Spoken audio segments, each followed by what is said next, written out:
Ka-Express, Gilas Pilipinas, tinurdo na ang kapangyarihan matapos magsanib puwersa ang dalawang pinakamalalaking basketball group sa bansa, ang San Miguel Corporation, SMC, at ang MVP Group.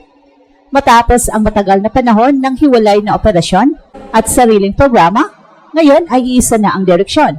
Suportahan ang Gilas sa pinakamalawak at pinakamatatag na paraan.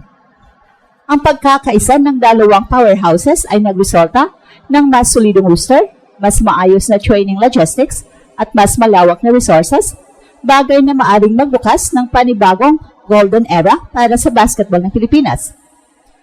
Matagal nang may involvement ang parehong grupo sa pambansang programa, pero ngayon ay mas coordinated na ang galaw. Sa ilalim ng bagong setup, parehong nagbibigay ng players, logistical backing at financial support ang SMC at MVP para sa international campaigns ng Gilas. Ang mga franchise players mula sa San Miguel Beermen, Barangay Ginebra, TNT Tropang Giga at Meralco Bolts ay nagiging available para sa mga national team windows habang pinapahusay ang conditioning at medical programs para mapanatiling game ready ang mga atleta. Ang pagkilos na ito ay nagmumula sa direktang koordinasyon ng Samahang Basketball ng Pilipinas sa parehong grupo. At dahil sa tulong na ito, lumalawak ang pool ng mga elite talents sa lineup mula frontcourt hanggang guard rotation, puno ng firepower at veteran experience. May access ang Gilas sa halos lahat ng top-tier players sa PBA, samahan pa ng bagong generation stars na galing sa international leagues. Ang coaching staff, pinangungunahan ng mga seasoned tacticians at may kalayaan na subukan ang iba't ibang kombinasyon mula sa Twin Tower set hanggang sa modern switch defense. At kasabay nito, napapaganda rin ang chemistry dahil may mas mahabang training camps at international tune-ups na inaasikaso ng parehong grupo. Pero hindi pa tapos ang laban. Sa kabila ng lakas ng lineup, malaking hamon pa rin ang pagsasama ng mga Manilaro mula sa magkabilang club systems. Kailangang planuhin ng coaching staff kung paano ipamamahagi ang playing time at paano itatayo ang identity ng bagong Gilas. Ang team chemistry at execution sa international stage ang magiging tunay na sukatan ng tagumpay ng Sanib Puwersa. Ngayon, handang-handa na ang Pilipinas para sa 2026 basketball season sa suporta ng SMC at MVP. Mas kompleto ang resources, mas disiplinado ang programa, at mas malaki ang tiwala ng mga fans. So ito na kaya ang simula ng bagong gintong panahon ng Gilas Pilipinas? Isang bagay na sigurado, kapag nagkakaisa ang dalawang pinakamalakas na puwersa sa Philippine basketball, walang bansa sa Asia ang pwedeng magpabaya. Tinodo na talaga ang kapangyarihan ng Gilas sa unang pagkakataon sa mahabang panahon nang kaisa ang dalawang higanteng puwersa ng Philippine basketball, ang San Miguel Corporation, SMC at MVP Group. Ang dating tinatawag na corporate divide ng PBA at sa national program ay tuluyang nabura at ngayon parehong direksyon na ang kanilang tinatahak, tuluyang pag-angat ng Gilas sa Asia at sa world stage.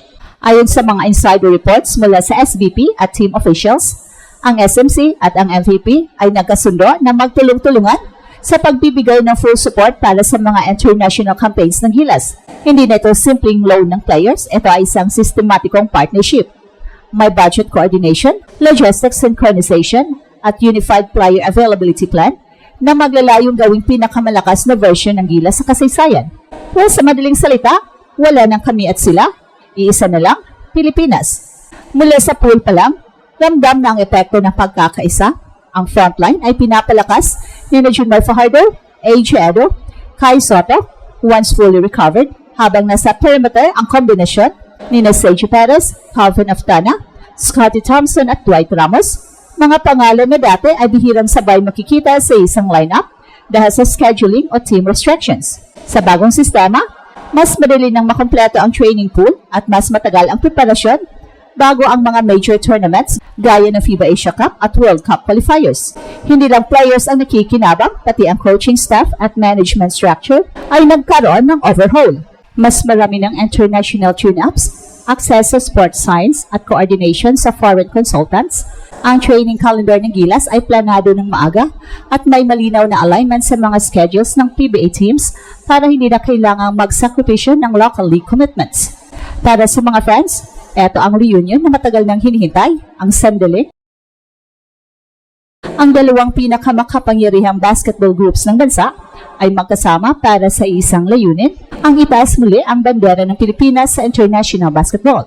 Kung noong mga nakaraang taon ay pinaghiwalay ng korporasyon at sistema ang ating mga bituin, ngayon ay nagkakaisang muli para sa isang pambansang misyon at ang resulta, isang Gilas team na loaded ng talent, chemistry at puso at mas handa kaysa kailanman na bawiin ang trono sa Asia. Ang sanib puwersa ng SMC at MVP Group ay hindi lang simbolo ng unity, ito ang literal na turning point ng Philippine basketball. Ayon sa mga insider mula sa SBP at PBA Board, matagal na raw pinag-uusapan ang ganitong setup pero ngayon lang ito naging ganap na realidad. Dahil dito, may full access na si coach team sa lahat ng core players mula sa parehong kampo. Isang luxury na bihirang makita ng kahit sinong Gilas coach sa nakaraan. At sa ilalim ni coach team, ang Gilas ay nagiging hybrid ng dalawang basketball worlds, ang discipline and structure ng TNT at Meralco at ang chemistry and firepower ng San Miguel, Ginebra at Magnolia. So, ibig sabihin ang sistema ay may kombinasyon ng PBA experience at international adaptability, swak para sa mga tournament na kailangan ng consistency at versatility. Makikita rin ito sa bagong training approach, hindi na lang basta scrimmage o short camps. Ngayon ay tuloy-tuloy ang integration, and players like Justin Brownlee, Sergio Perez, Jamie Malonzo, Calvin Aftana at Kevin Kimbao ay nagpa-practice under one unified system. Si AJ Edo naman ay nagsisilbing defensive anchor habang inaasahang babalik si Kai sa mid-October para kumpletuhin ang Twin Tower o posibleng Triple Tower setup ng Gilas.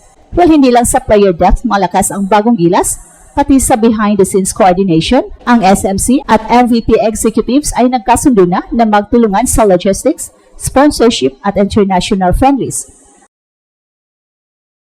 May mga planong dalhin ang Gilas sa Europe o Australia para sa extended training camp sa 2026 bilang paghanda sa FIBA Asia Cup at Olympic qualifiers. At kung titingnan ang lineup ngayon, masasabi mo, eto na ang pinakamalalim sa kasaysayan. Junmar Fajardo, Kai Soto, AJ Edo sa frontcourt, Dwight Ramos, Calvin Aftana, Sergio Perez, Scottie Thompson, Jamie Malonzo sa wings, at sa guard rotation, andyan sina Chris Newsome at Kevin Kimbao. Lahat kayang maglaro sa international pace. Maraming analyst ang nagsasabing, eto na raw ang golden era ng Gilas, hindi dahil sa pangalan lang, kundi dahil sa sistema at pagkakaisa. Ang dating kulang sa preparasyon at cohesion, ngayon ay puno ng chemistry, tiwala at iisang direksyon. Kaya kung may isang mensahe, ang pagsanib puwersa ng SMC at MVP, eto ay simple, tapos na ang panahon ng pagkakahiwalay. Simula ngayon, buong bansa na ulit ang lumalaban.